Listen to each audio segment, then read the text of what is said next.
Esto, estamos grabando. Entonces, aquí al mismo tiempo voy a compartir la pantalla. Falta un pequeño detalle acá. Un momentito. Ahora sí. Compartir. Ahora sí.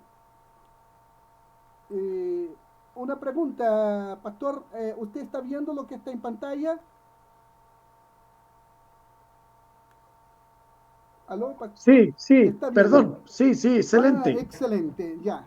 Entonces, ahí está. Vamos entonces al preámbulo de esta clase, de este curso. Aquí está la información, la descripción. Es un estudio de las personas del Padre, el Hijo y el Espíritu Santo y su enseñanza unificada de las doctrinas de la Biblia. Nosotros en este estudio tenemos también una introducción a anotaciones doctrinales. Estas anotaciones teológicas están divididas en tres secciones. Uno, explicación. Dos, ilustración. Y tres, aplicación. Cuando usted haya absorbido todas las notas dentro de un área del tópico, usted habrá completado un total examen de esa doctrina. Entonces es una metodología usada hace muchos años en los Estados Unidos y en diversos países, creo que más de 40 países donde tenemos la, la extensión de nuestro seminario. Entonces se usa esta metodología. Muy bien, nosotros vamos a empezar, como estamos estudiando la doctrina de Dios, hay argumentos para la existencia de Dios. El primer argumento se llama argumento cosmológico. Entonces, ¿qué es esto? Vamos a ver dentro de la Biblia, en Romanos capítulo 1, versículo 20, nosotros encontramos lo siguiente. Observe, porque las cosas invisibles de Él, su eterno poder y deidad, se hacen claramente visibles desde la creación del mundo, siendo entendidas por medio de las cosas hechas, de modo que no tienen excusa. Este versículo nos habla de, de que Dios es eterno, habla de su poder, habla de su deidad, y el apóstol Pablo está mostrando que a través de el Señor todo vino a la existencia, de modo, y él termina diciendo, de modo que no tienen excusa, es decir, no hay excusa para decir, no, Dios no existe, porque hay varios versículos de la Biblia. Hay un salmo que dice, los cielos declaran la gloria de Dios y el firmamento anuncia las obras de sus manos. Y hay otros diversos, hay tantos otros versículos que nos hablan de la existencia de Dios. En el texto que los alumnos van a recibir, ahí van a ver con más detalles qué es este argumento cosmológico. Estamos hablando en resumen, ya. Vamos a la explicación. Luego tenemos una explicación para este argumento cosmológico. El argumento para la causa y efecto es un argumento lógico para la existencia de Dios. Observen bien, como todo lo que existe debe tener una causa adecuada, así también un todopoderoso e inteligente Dios es una causa adecuada para explicar el universo. La escritura identifica esa causa como el poder creativo de Dios. Pastor, Eh, sí, hermano. pastor, una pregunta. Eh, eh, sí, pastor.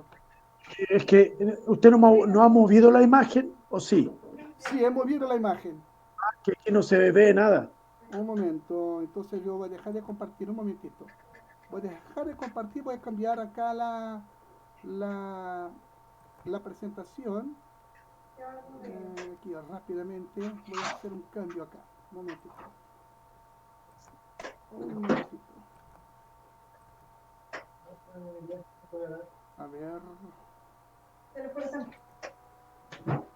A ver. Y ahora, ¿se ve? Ahí veo la Romano 1:20, la explicación, eso lo veo ahora. Ah, perfecto, perfecto. Entonces, el argumento, aquí ya hicimos un cambio entonces acá, el argumento, repito, este argumento, ¿cómo es este argumento? Es muy fácil. Para todo hay una explicación. Hay una causa y un efecto para todo. Entonces, así como por ejemplo la naturaleza, la naturaleza, eh, todo lo que hay en la naturaleza, ¿cierto? Entonces, esto es el efecto, y para el efecto hay una causa, que es, nosotros acá en el texto vemos que es el poder creativo de Dios, ¿ya? Entonces, Génesis 1:1, me gusta mucho este texto. Observen bien, acá, este texto dice lo siguiente: en el principio creó Dios los cielos y la tierra. Fíjese que la Biblia, este es el primer versículo de la Biblia, y la Biblia no comienza diciendo cómo Dios surgió, quién era Dios, cómo era Dios antes de la creación. Simplemente dice, en el principio creó Dios los cielos y la tierra. Entonces aquí está el efecto, la causa, perdón, es Dios, y el efecto, la creación. También Romanos 1:19-20 encontramos que ¿por qué lo que Dios, por qué, perdón, porque lo que de Dios se conoce les es manifiesto? Pues Dios lo manifestó. Porque las cosas invisibles de Él, su eterno poder y deidad, se hacen claramente visibles desde la creación del mundo, siendo entendidas por medio de las cosas hechas, de modo que no tienen excusa, repitiendo lo que habíamos visto antes.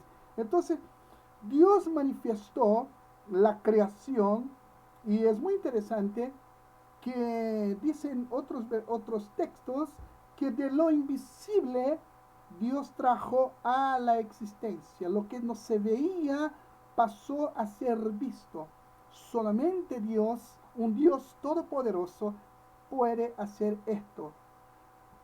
Nosotros no tenemos la capacidad de crear absolutamente nada, porque nosotros simplemente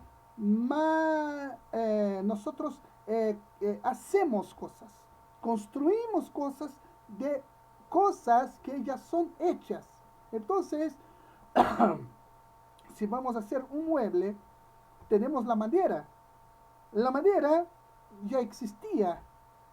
La madera es obra de la creación. Vino de un árbol.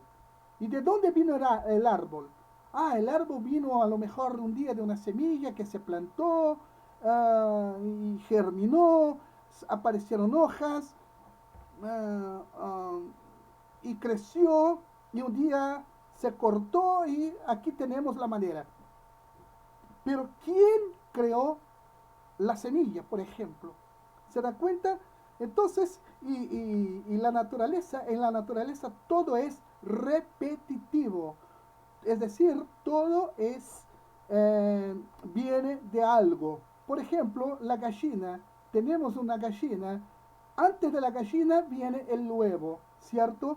Ah, tenemos a los seres humanos. Estos seres humanos son hijos de otros seres humanos que se procrearon. Entonces, desde la creación del hombre y de la mujer, ¿cierto? Entonces, esto va pasando de generación a generación. Tenemos hoy día, se estima que en los próximos años la humanidad llegará a 8.000 millones de habitantes en el planeta Tierra. Entonces, pero todo comenzó de una pareja, Adán y Eva, quienes fueron creados por Dios. Entonces ahí está este principio que estamos viendo, que aquí repitiendo, volviendo aquí rápidamente, es el argumento cosmológico para la existencia de Dios. Continuando, tenemos ahora el argumento teleológico para la existencia de Dios. Vamos a ver también qué es esto. El Salmo 94, versículo 9, dice: el que hizo el oído no oirá, el que formó el ojo no verá. Vamos entonces ahora, después de leer el versículo bíblico, vamos a identificar qué es el argumento teleológico para la existencia de Dios. La existencia de Dios es comprobada por el orden y el arreglo provechoso en el universo. El mundo ordenado en el cual vivimos claramente demuestra que una gran mente estaba detrás de su arreglo. La Escritura identifica a Dios como el de la gran inteligencia. Ciertamente, este mundo que está ahí, este universo, que hay una armonía tan grande, tan preciosa, ciertamente viene de una gran mente que estuvo detrás de todo este arreglo. Por ejemplo, sabemos cuándo son las estaciones del año. Estamos en invierno, un par de meses más, en septiembre llega la primavera, en diciembre el verano. Todo está muy, muy bien arreglado. Esto demuestra que una mente muy, pero muy avanzada estuvo por detrás de la creación. Entonces la Escritura identifica a Dios como el de la gran inteligencia. Este es el Dios que tiene esta gran inteligencia.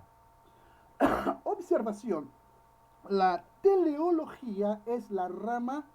Observa, ahí hay una explicación, porque a veces usamos textos, palabras que son a veces a lo mejor desconocidas de nosotros. Entonces la teleología es la rama de la metafísica que se refiere al estudio de los fines o propósitos de algún objeto o algún ser, o bien literalmente a la doctrina filosófica de las causas finales. Usos más recientes lo definen simplemente como la atribución de una finalidad u objetivo a procesos concretos.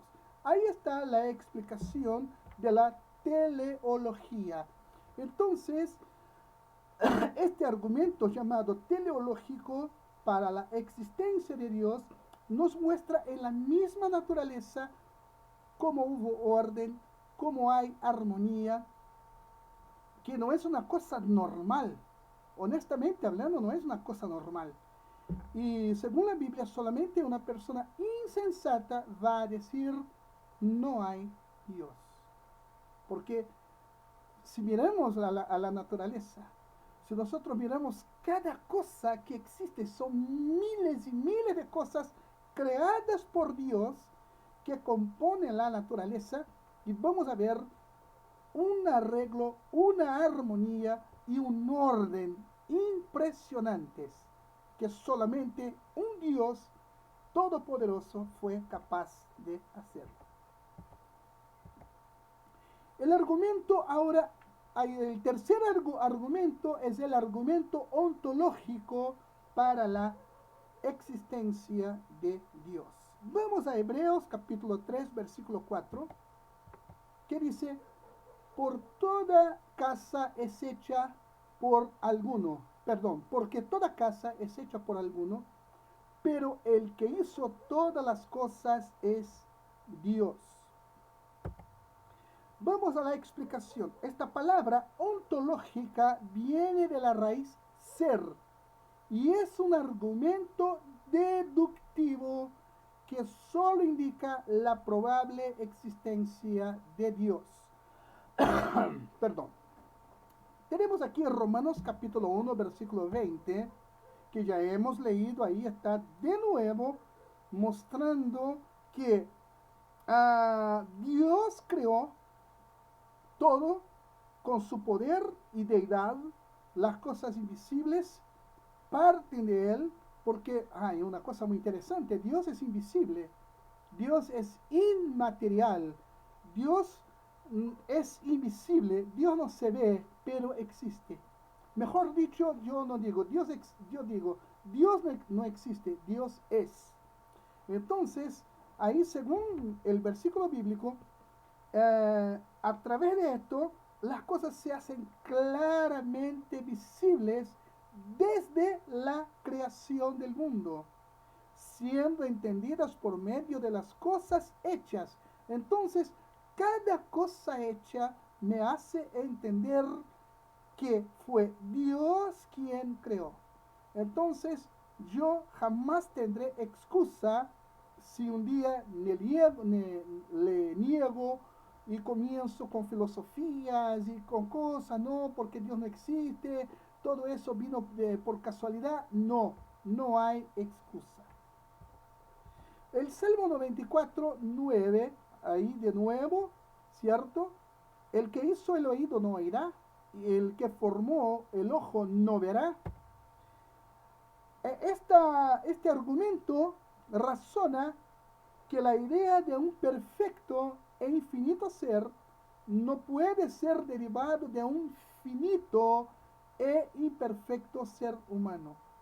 Por lo tanto, un perfecto e infinito ser que existe debe de haber puesto esa idea en el ser humano.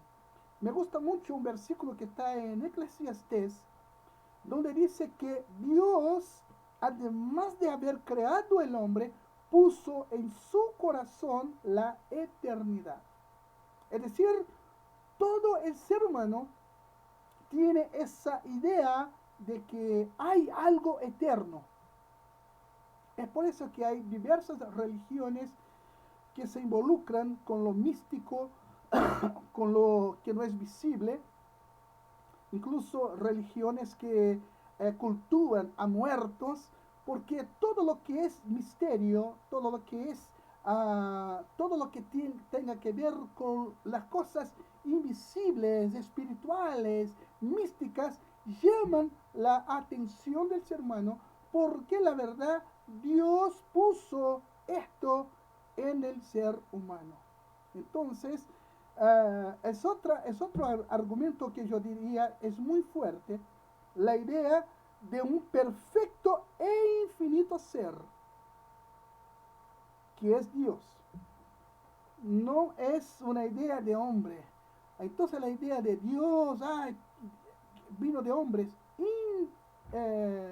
imposible, porque la idea viene del mismo Dios que puso en el corazón del hombre. Entonces, de ahí terminando, por lo tanto, un perfecto e infinito ser que existe debe de haber puesto esa idea en el ser humano. Observación. La ontología o metafísica general es la rama de la filosofía que estudia lo que hay, así como las relaciones entre los entes o la relación entre un acto y sus participantes. Ahí nos queda una cosa muy interesante. Incluso nosotros que creemos en la palabra de Dios, creemos en ese Dios invisible, creemos que Él envió a su Hijo para salvarnos, para darnos vida eterna y para que vivamos en su presencia. Entonces, esto me hace ver dentro de esta ontología, esta palabra, entonces, ¿qué es ontología? Es la rama de la filosofía que estudia lo que hay. Entonces, ¿qué estudiamos nosotros? Dios. De ahí la palabra teología. Así como las relaciones entre los entes o la relación entre un acto y sus participantes. Entonces, eso tiene mucho que ver con nosotros, porque estudiamos lo que hay, es Dios, y nosotros también estudiamos nuestra relación entre nosotros y Él o entre sus obras. Entonces tiene mucho que ver. Ahí está el argumento ontológico para la existencia de Dios. Ahí están los versículos bíblicos que ustedes van a leer después y les va a ayudar mucho en la comprensión de este tema. Ahora, como número 4, nosotros tenemos el argumento antropológico para la existencia de Dios. Vamos a Romanos capítulo 2, versículo 15. Mostrando la obra de la ley escrita en sus corazones, dando testimonio su conciencia y acusándoles o defendiéndoles sus razonamientos. Vamos a la explicación de este argumento antropológico para la existencia de Dios. La existencia del hombre como un moral e intelectual ser es un argumento para la existencia de un moral e intelectual ser llamado Dios. Aquí, observen, si nosotros que somos seres humanos, nosotros somos lo que caracteriza un ser humano es justamente su naturaleza moral e intelectual. Entonces, tenemos principios morales, tenemos principios intelectuales, razonamos, queremos, pensamos, nos emocionamos, ¿cierto? Y tenemos principios morales, varios, y si fuéramos a hablar acá, entonces, esto, ¿por qué el hombre, a diferencia de los animales, ¿cierto? Que vive de instintos, ¿cierto? Nosotros no vivimos de instintos, nosotros somos seres humanos con moral y la parte intelectual. Entonces, este es un argumento para la existencia de un moral e intelectual ser llamado Dios.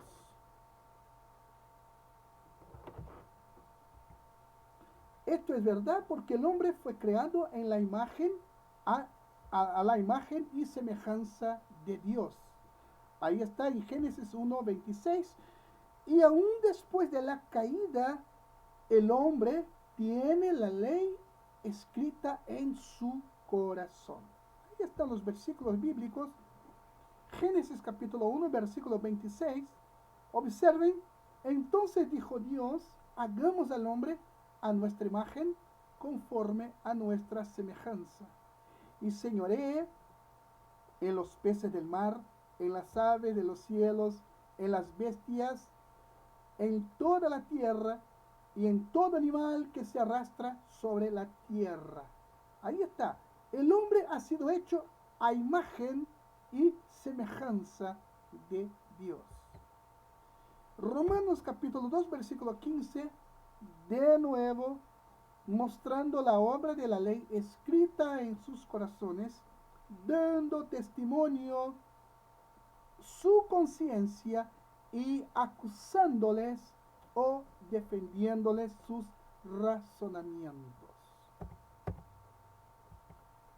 Vamos a una ilustración.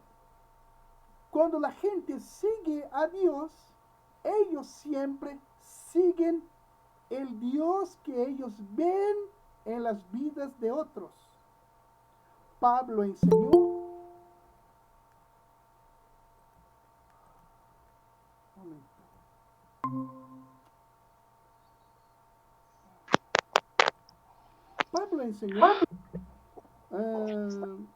a los corintios que lo siguieran a él, así como él seguía al Señor. Hay un micrófono abierto, ¿podría apagarlo, por favor?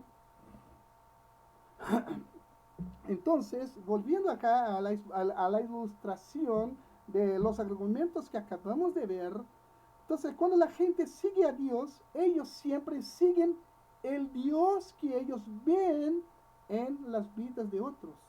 Pablo enseñó a los corintios a que lo siguieran a él, así como él seguía al Señor. ¿Cierto? Primero de Corintios, capítulo 11, versículo 1. Sed imitadores de mí, así como yo de Cristo. Entonces, hermanos, es una lección para nosotros.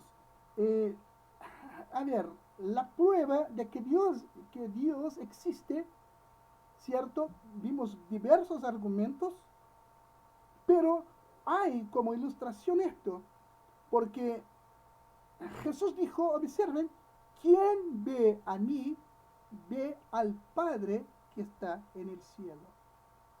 Jesús manifestaba a Dios en carne, en su persona.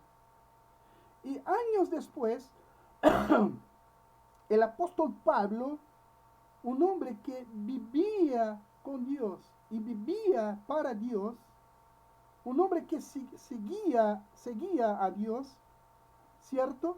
Entonces, él podría decir, sed imitadores de mí, así como yo de Cristo.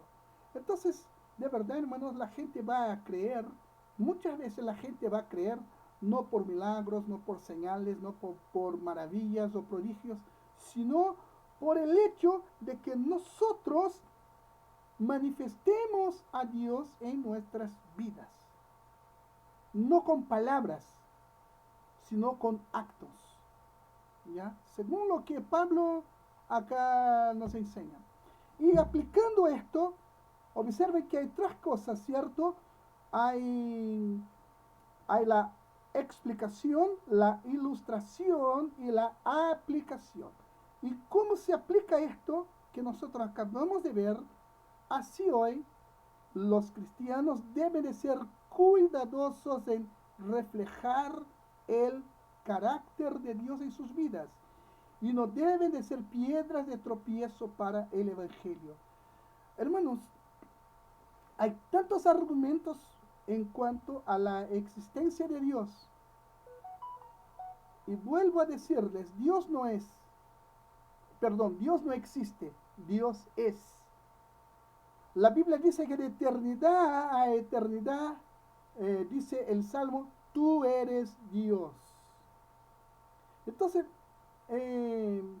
podríamos pasar horas y horas hablando y de argumentos en cuanto a la existencia de Dios, pero yo pienso yo, que la mayor de ellas es que Él sea visto en nosotros y a través de nosotros. ¿Ya? Entonces, nosotros los cristianos, yo me incluyo, debemos de ser cuidadosos en reflejar el carácter de Dios en nuestras vidas. Y no debemos de ser piedras de tropiezo para el Evangelio. Otras cosas ustedes van a ver en el material didáctico, ya hermanos. En nuestro tiempo, lamentablemente, es muy corto, entonces tenemos que dar la cosa bastante resumida acá, pero en la lectura que ustedes van a hacer, ahí ustedes van a ver muchas cosas que les van a ayudar bastante en cuanto a la comprensión de estos argumentos que acabamos de ver. Vamos a 1 de Juan capítulo 4 versículo 8 y vamos a empezar a ver la naturaleza de Dios. Observen bien, el que no ama no ha conocido a Dios porque Dios es amor. Este versículo, hermanos, es maravilloso. Ahí está una explicación. La naturaleza de Dios es su esencia o su sustancia, ¿cierto? La naturaleza de Dios incluye todo lo que Él es, lo que lo hace a Él únicamente Dios. Cualquier completa definición de la naturaleza de Dios debe incluir los siguientes 7 aspectos. Observen bien. Hay 7 aspectos en Dios que nosotros debemos de saber, debemos de conocer y debemos de entender. Primero, espíritu. Dios es espíritu. Dios es persona. Dios es vida. Es autoexistente, inmutable, infinito y unidad. Entonces hay 7 aspectos, hermanos, ahí están los 7 aspectos de la naturaleza de Dios.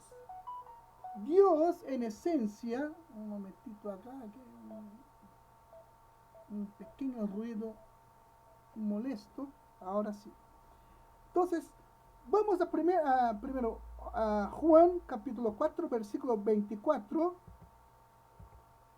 Observen bien, sin estas cosas, Dios no sería Dios. Entonces, guarden bien, espíritu, persona, vida, autoexistente, inmutable, infinidad o infinito y su unidad. Juan capítulo 4, versículo 24. Dios es espíritu, y los que le adoran en espíritu y en verdad es necesario que adoren. Como ilustración, observen bien, ya que Dios es tan difícil de comprender, Jesús se hizo un hombre revelando la existencia del Padre y proclamando la verdad concerniente a Dios. Porque ¿cómo uno va a entender? Porque la idea que la gente tiene de Dios, y muchos, y lamentablemente muchos que se dicen cristianos, piensan que Dios es un viejo, que está sentado en un trono, tiene una barba larga, pelos largos, usa una vestidura resplandeciente. No, Dios es espíritu. Dios es una persona. Dios es vida. Autoexistente. Es decir, no necesitó de que nadie lo creara. Dios es inmutable. Dios es inmutable. También nosotros vemos que Él es infinito y también hay unidad en Dios. Entonces, por eso que Jesús vino, es por eso que Jesús pudo decir, vamos a Juan capítulo 1, 14 a 18. Observen bien, y aquel verbo fue hecho carne y habitó entre nosotros y vimos su gloria, gloria como del unigénito del Padre, lleno de gracia y de verdad. Juan dio testimonio de él y clamó diciendo, este es de quien yo decía, el que viene después de mí es antes de mí, porque era primero que yo, porque de su plenitud tomamos todos y gracia sobre gracia, pues la ley por medio de Moisés fue dada, pero la gracia y la verdad vinieron por medio de Jesucristo. A Dios nadie le vio jamás. El unigénito Hijo que está en el seno del Padre, Él le ha dado a conocer. Es a través de Jesucristo que el hombre puede entender quién es Dios. Mientras nosotros leemos los evangelios donde se nos habla del ministerio de Cristo, se vuelve más fácil para nosotros el comprender cómo Dios es. Vamos a la aplicación. Observen que hay una explicación, hay una ilustración y hay una aplicación de esta enseñanza. El primer mandamiento que la ley requiere es que amemos y adoremos a Dios, así como Él verdaderamente es, implicando que debemos estudiar la naturaleza de Dios. Éxodo 20, versículo 3, no tendrás dioses ajenos delante de mí. Mateo 22, 37 y 38, Jesús le dijo, amarás al Señor tu Dios con todo tu corazón y con toda tu alma y con toda tu mente. Este es el primero y grande mandamiento. Hermanos, antes de seguir acá, observen bien, hermanos, no tendrás dioses ajenos delante de mí. Fue, es el es la primera orden de entre los 10 mandamientos. Ninguna otra cosa puede ocupar el lugar de nuestra adoración al Dios Creador, al Dios Todopoderoso, al Padre de Jesucristo. Ninguna otra cosa jamás deberá ocupar este lugar. Y observen, Jesús hablando, amarás al Señor tu Dios con todo tu corazón y con toda tu alma y con toda tu mente. Esto significa que se debe amar a Dios no solamente con nuestras palabras, no se ama a Dios solamente con la mente, sino con todo el ser, todo el ser. Y acá no es una opción. Amar a Dios es mandamiento, es el primero y grande mandamiento. Vamos a la definición de Dios. Vimos, ya hemos leído en Juan 4:24, Dios es espíritu, es decir, yo no veo a Dios, no se ve a Dios, pero Dios es espíritu y los que le adoran en espíritu y en verdad es necesario que adoren. Vamos a la explicación. Juan nos da 3 descripciones de Dios. Observen. Dios es espíritu.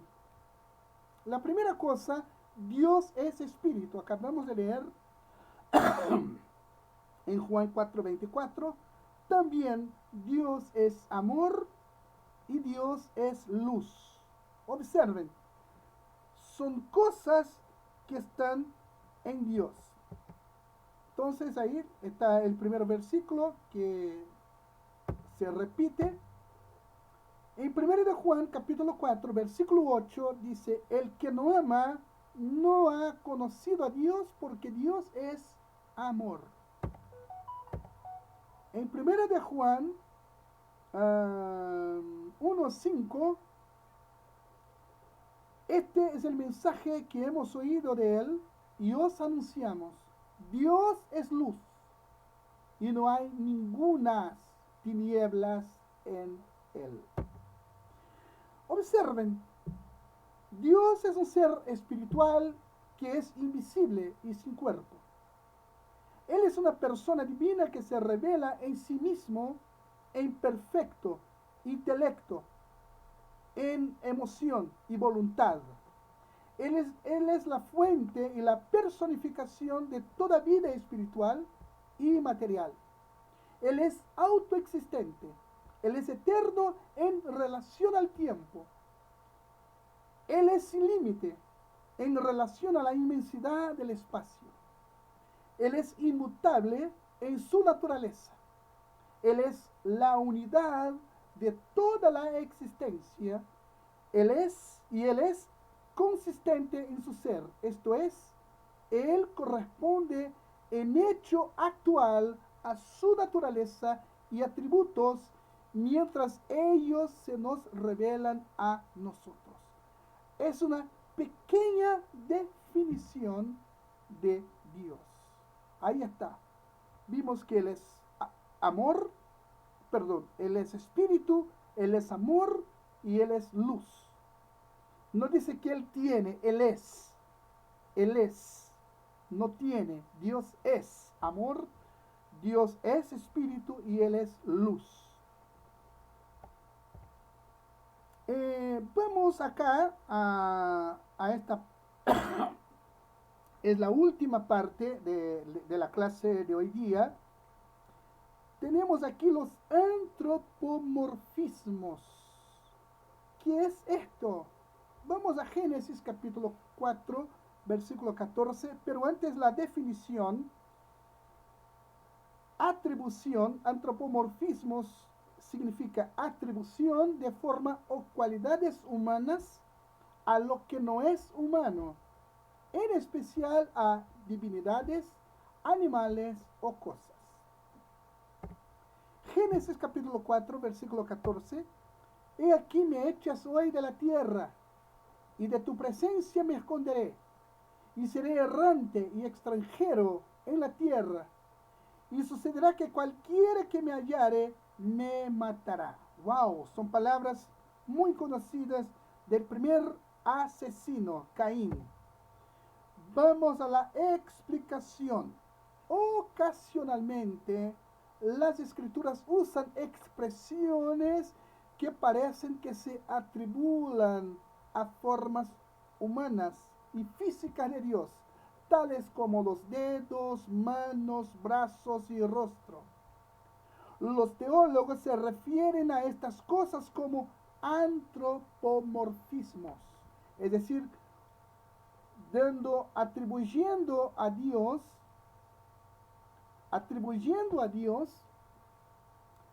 eh, órganos como nosotros seres humanos, dedos, manos, rostro, brazo, ojos, etc. A esto se llama antropomorfismos. Vamos a una ilustración. Ya que Dios es espíritu y no cuerpo, nosotros sabemos que estas expresiones no nos describen a Él físicamente, pero son usados para ayudar al hombre a comprender las verdades concernientes a Dios. Entonces, por ejemplo, usamos a una persona que experimentó una sanidad. Y dice, no, hermanos, el Señor puso su mano sobre mí y me sanó. Pero Dios es espíritu. Pero este término o estos términos se usan para ayudarnos a comprender las verdades concernientes a Dios. Hay de nuevo Juan 4:24, ¿cierto? Dios es espíritu. Aplicación. Vamos a aplicar esto a nuestras vidas. Pablo usó un tipo similar de expresión cuando urgió a los cristianos que corrieran con paciencia la carrera que está delante de nosotros. Observen, la carrera que está delante de nosotros no es una carrera física, sino espiritual. Vamos a Hebreos 12:1. Observen bien. Por tanto, nosotros también, teniendo en derredor nuestro tan grande nube de testigos, despojémonos de todo peso y del pecado que nos asedia y corramos con paciencia la carrera que tenemos por adelante. Observen que Pablo usa un lenguaje humano para compararlo con la vida espiritual. ¿Ya? Entonces, es muy interesante esto. Esto se usa mucho en la Biblia. Los antropomorfismos nosotros vamos a encontrar en toda la Biblia. Los ojos del Señor, la mano de Dios, que Dios, sus pies están así y que el humo, el olor llega a las narinas de Dios, etcétera, etcétera, etcétera. Vamos a encontrar muchas expresiones antropomórficas relativas a Dios. Él no quiso decir, cuando Pablo habla, el autor de los Hebreos, cuando habla de este versículo, él no quiso decir que los cristianos deben de otorgar su tiempo. Estos son los principales resultados de la búsqueda. En ir a correr, sino a ir a orar y a estudiar la Biblia. Él usó esta forma figurativa de expresión para enfatizar la verdad de continuar viviendo la vida cristiana así. Entonces, hermanos, entonces, ¿qué significa una carrera cristiana? Ahí está. ¿Cómo yo corro? Orando, estudiando la Biblia, viviendo como un cristiano debe vivir.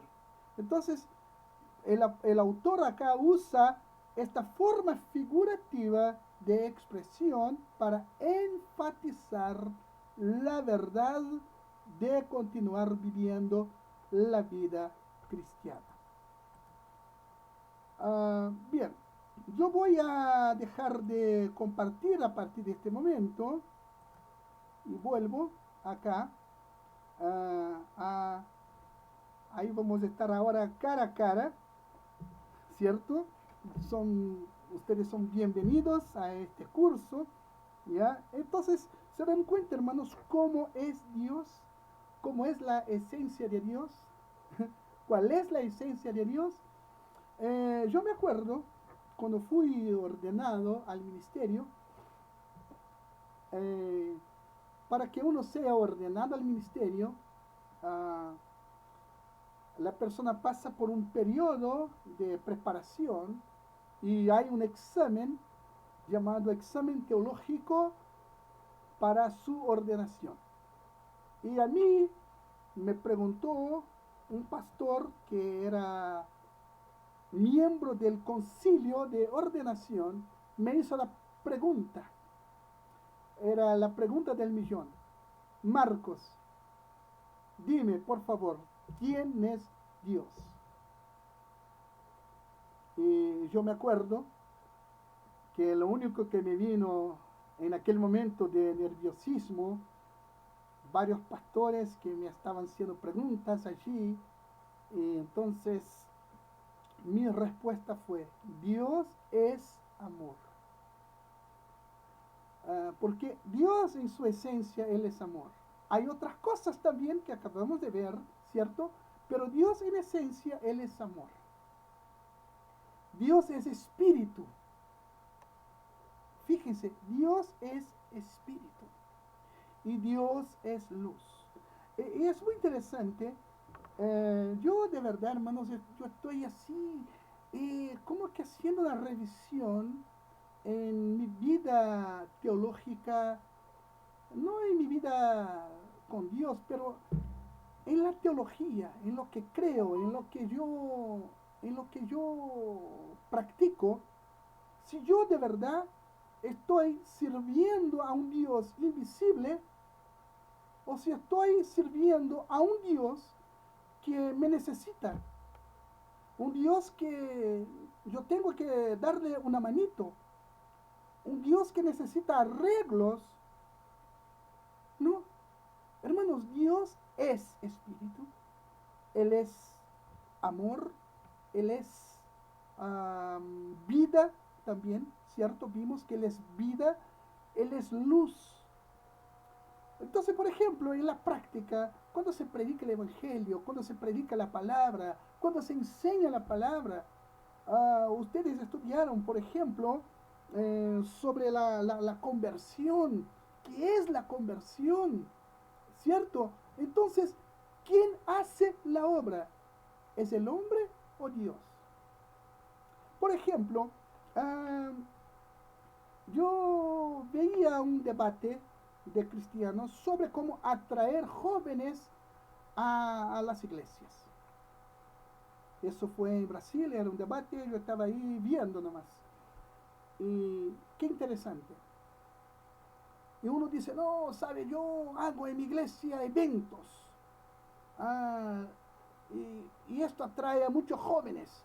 Y el otro, no, yo en nuestra iglesia tenemos danzas, tenemos música joven para atraer a los jóvenes. Y yo, en los comentarios, yo escribí lo siguiente. ¿Quién atrae el hombre hacia Dios? Es el Espíritu Santo. Nosotros no necesitamos hacer absolutamente nada para atraer a la gente a Dios. Yo no soy el Espíritu Santo. ¿Se dan cuenta?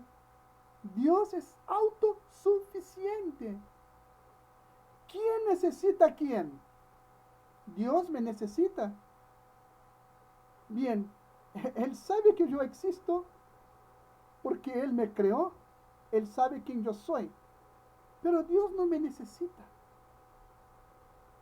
Dios no necesita nada de mí. Pero a partir del momento que yo entro en alianza con Él, que yo entro en comunión con Él, Él exige que yo le adore en espíritu y en verdad. Entonces, ¿se dan cuenta, hermanos, cómo son las cosas? Dios es inmenso, hermanos. La verdad, no hay cómo medirlo. De verdad, Pablo habla que es a través del Señor que vamos a entender cuál es la anchura, cuál es la profundidad. Y vamos a entender este gran amor que Él tuvo hacia nosotros. Muy bien. Ahora